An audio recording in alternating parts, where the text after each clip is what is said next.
I in the wrong for grounding my daughter and cancelling her senior trip after I found out she was cheating on her boyfriend? I have 2 daughters, Lizzie, 17, and Mackenzie, 14. Their dad and I divorced a few years ago after I discovered he was having an affair. I have the kids most of the time, and their dad has them every weekend and during the summers. Lizzie has been dating Jacob, 18M, for over a year now. Jacob is constantly at our house. He's a sweet, good young man, and I believe he'll be valedictorian of their class. However, a few weeks ago, I overheard Lizzie on the phone with a guy, clearly flirting. At first, I thought it was Jacob, but then I heard her say, "Brandon." I realized she was talking to someone else. Then a week later, she mentioned to me that she was heading out to hang with a friend.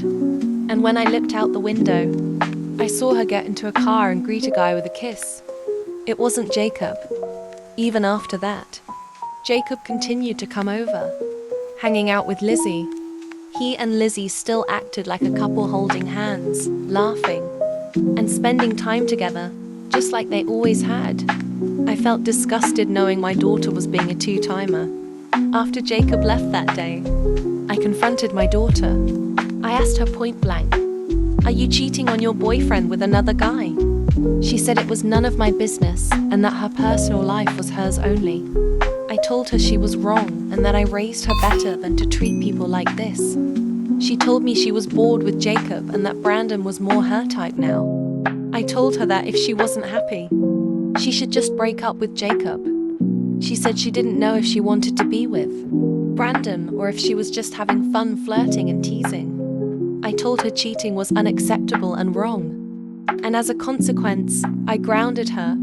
I also told her she wasn't allowed to go on her senior trip with her friends. She obviously did not take that too well, and has been at her dad's place for the last couple of days. My ex-husband called me, saying I was being unreasonable not letting her go on the trip, and that her and Jacob was just a high school thing. He then told me I needed to put my bitterness aside and stop punishing his daughter. I told him I was teaching our daughter right from wrong, and that actions have consequences. Well, that's the end of the video. If you enjoyed and would like to see more, make sure to like and subscribe, and if you made it this far, thank you.